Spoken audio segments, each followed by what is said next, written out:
நேற்று பொய் சொல்லியாகிவிட்டது. இன்று ஆமாம், மீண்டும் அதே பொய்யை உறுதிப்படுத்த வேண்டியதுதான். என்னங்க ஆபீஸ்க்கு நேரம் ஆகல?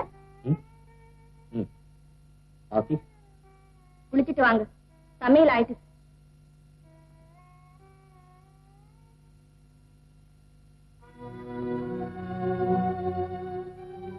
என்ன இது? எனக்கு எதுக்கு லட்சுமி இதெல்லாம்? ஒண்ணு இல்லை, கொஞ்சம் தயிர் சாதம் தான் வச்சிருக்கேன். நாள் பூராவும் வேலை செய்ய வேண்டாமா? லட்சுமி, எனக்கு எனக்கு வேலை. நாற்காலில தானே உட்கார்ந்துட்டு இருக்க போறேன், பசிக்காதுன்னு சொல்ல போறீங்க, அவ்வளவுதானே? பரவாயில்ல, எடுத்துக்கிட்டு போங்க. அப்பா எனக்கு கேட்கலப்பா. முதல் தேதி வரட்டும் கண்ணு. அப்பா எனக்கு பள்ளிக்கூட சம்பளம் அப்பா. எல்லாம் வர முதல் தேதி, நீங்க போங்க. ஐயா ஐயா,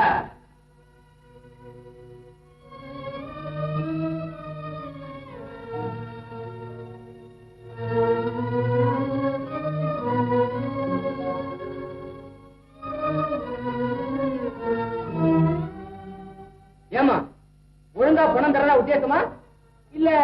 ஐயா, எல்லாரும் தயவு செஞ்சு கொஞ்சம் பொறுத்துக்குங்க. ஏதோ பகவான் புண்ணியத்துல எங்க வீட்டுக்காரருக்கு இப்போதான் வேலை கிடைச்சிருக்கு. வேலை கிடைச்சு போயிடுச்சாமா? ரொம்ப சந்தோஷமா. ஓஹோ, நம்ம எஜமானிக்கு வேலை கிடைச்சிட்டான். அச்சா அச்சா, நம்ம மனுஷக்கு ரொம்ப குஷிப்படுறான். அம்மா மாசம் மாசம் வட்டி அனுப்புறான், அசல் பணம் அனுப்புவானா? நம்ம போறோம்.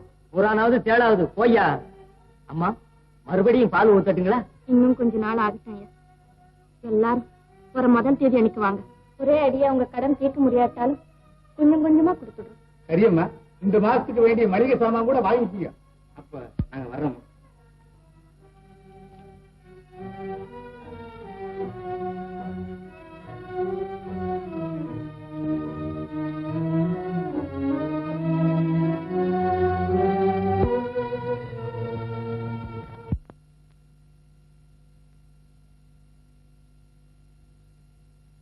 அப்பாடா, எப்படியோ ஒரு மாசத்தை ஓட்டிட்டோம்.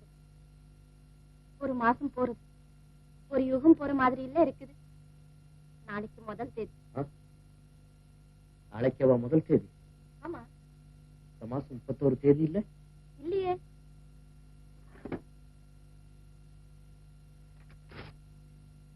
பாத்தீங்களா, நாளைக்குதான் முதல் தேதி. முதல் தேதி எப்போ வரும்னு காத்துக்கிட்டு இருந்தேன். முதல் தேதியை பாக்குறது கடவுளை பாக்குற மாதிரி இல்ல இருக்குது. நாளைக்கு சம்பளம் வந்ததும். சம்பளமா?